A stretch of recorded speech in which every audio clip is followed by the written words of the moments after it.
Welcome to Strip Cover Lit, where we squeeze the bigger picture out of literature. I'm Adrian Fort, and we are here for another poetry discussion for National Poetry Month. 30 poetry discussions in 30 days here on the channel.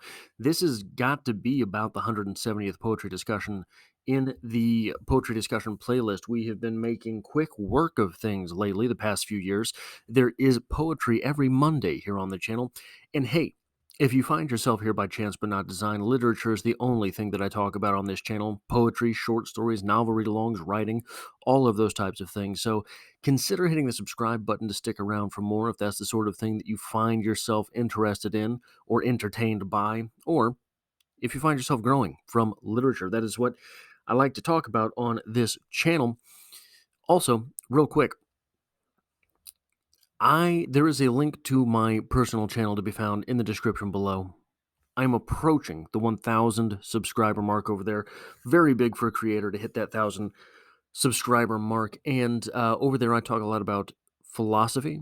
I talk about movies. I do general YouTube type stuff, things like that. So check me out over there if you might enjoy that sort of thing. And if you like what I do here, hitting that like button tells YouTube to share this video with other literature lovers. Now, let's get into it. We have a poem from Sylvia Plath, Crossing the Water. It reads as such: Black lake, black boat, two black cut paper people. Where do the black trees go that drink here? Their shadows must cover Canada. A little light is filtering from the water flowers. Their leaves do not wish us to hurry. They are round and flat and full of dark advice. Cold worlds shake from the ore. The spirit of blackness is in us. It is in the fishes. A snag is lifting a valedictory pale hand. Stars open among the lilies. Are you not blinded by such expressionless sirens? The silence of astounded souls.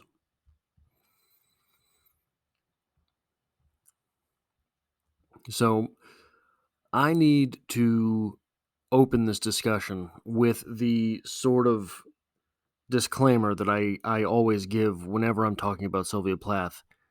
Sylvia Plath does not speak to me. Sylvia Plath is a poet with whom I struggle mightily. And a lot of the times, so why would you continue to read Sylvia Plath? Sylvia Plath's poetry is very rewarding.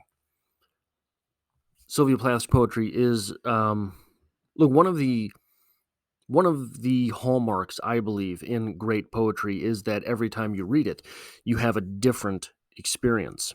This is why I like Emily Dickinson so much. I think it's impossible to read an Emily Dickinson poem and have the same experience more than once. I do. Maybe, I don't even think you could sit there and read Emily Dickinson poems consecutive times and have the same experience, because a lot of what you're doing is still digesting that first reading when the second reading happens and all of a sudden something else clicks and makes sense. Sylvia Plath is that way for me, but on a slower time scale. I struggle, like I say, I struggle mightily with Sylvia Plath, and it's something that I have to continue examining in order to get any type of real reading from. But the one thing that sticks out here to me is something that sticks out often with Sylvia Plath, and that Sylvia Plath's use of color. Here, obviously, we have the blackness. And what is blackness? What is darkness? Black is obfuscation, black is mystery, black is subconscious. This poem, in fact, reminds me a little bit, see if I can find it up here, of one of the poems we talked about recently on the channel, Dark Pines Underwater by Gwendolyn McEwen. That poem reads as such: This land like a mirror turns you inward, and you become a forest in a furtive lake. The dark pines of your mind reach downward. You dream in the green of your time. Your memory is a row of sinking pines. Explorer, tell yourself this is not what you came for, although it is good here and green. You had meant to move with a kind of largeness. You had planned a heavy grace, an anguished dream, but the dark pines of your mind dip deeper, and you are sinking, sinking, sleeper in an elementary world. There is something down there, and you want it told. This poem reminds me a lot of that poem. Where am I at here? Robert Frost's long poems there at the end, coming up on the channel. Um, so the darkness being, and we've talked a little bit in previous Sylvia Plath poems about the darkness being the subconscious. I can't remember the poem off the top of my head, but the darkness being subconscious, the darkness being mystery, the darkness being obfuscation, obfuscation from the self, almost as if hiding things from ourselves. But the other colors here are given to us. There's one other color given to us, but it is not given to us by name. It is pale. A snag is lifting a valedictory pale hand. Stars open among the lilies. Are you not blinded by such expressionless sirens? This is the silence of astounded souls. I think sometimes poetry is like magic, right? So if I want you looking somewhere, I have this. I palm this, and I have you looking over here. This just looks like my hand, but I've got that palmed, right? So you're not paying attention here, and then all of a sudden I produce earbuds. Because if I had a magical power, obviously it would be to conjure earbuds. But poetry can be like magic in that there is a lot of sleight of hand going on. And here we have Sylvia Plath emphasizing the darkness, emphasizing that mystery, that obfuscation. Then we have this: stars open among the lilies. You can see the brightly contrasted whiteness there. So we have almost like a like an ink drawing on white paper. There is no shadow, there is no hue, especially with Sylvia Plath, right? There is no gradient. There are no gradients going on. It is stark darkness, bright white. But what we're getting there isn't the stars. We're getting the stars among the lilies. We're getting maybe reflections of the stars. So, what are we saying by this? Oftentimes, stars are looked at as they're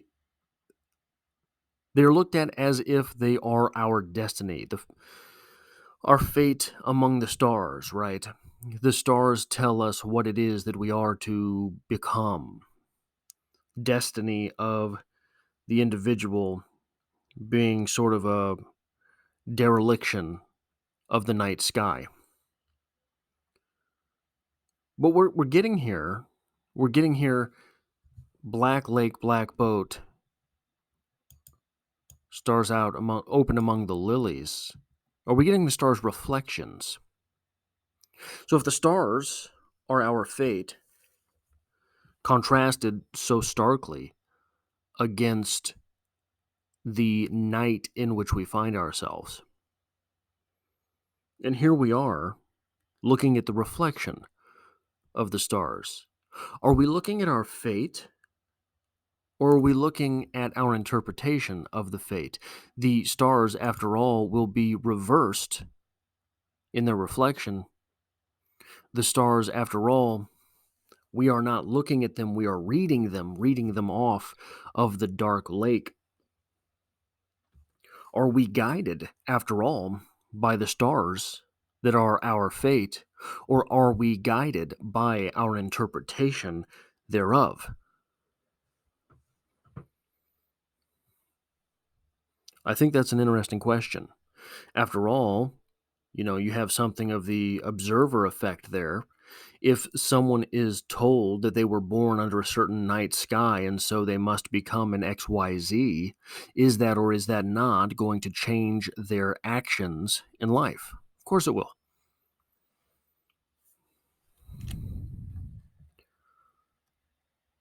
But what if the stars say that you were born to be a fighter? What does that mean? Does that mean that you should be doing your road work? You should be hitting the heavy bag?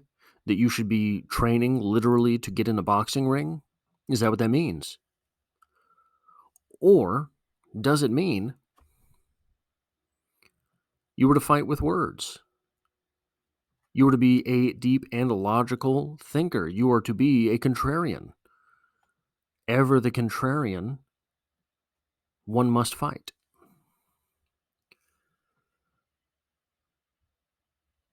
And is that what Sylvia Plath means when she titles this poem Crossing the Water? If we are seeing our journey as something so simple as A to B, as obviously it can be summed up, any of our journeys can be summed up A to B. You were born in A, you die at B. If we are to take that from this, that the crossing the water is a metaphor for life in general, it is fitting that a poet is giving us maybe the most on the nose metaphor for what it means to be human, struggling against the fates, interpreting our own fate, and doing so as we are lost in the water.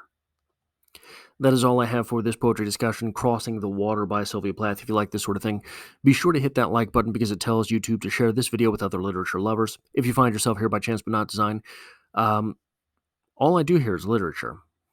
Poetry, short stories, novels. Consider hitting the subscribe button to stick around for more.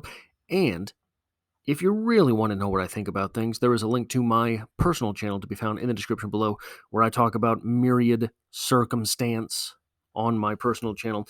There are not quite as many. Here I just want to do literary discussions, so I'm going to keep it to that. But over there, there's all sorts of stuff. So there will be poetry discussions every Monday here on the channel, and I hope to have you back for the next one.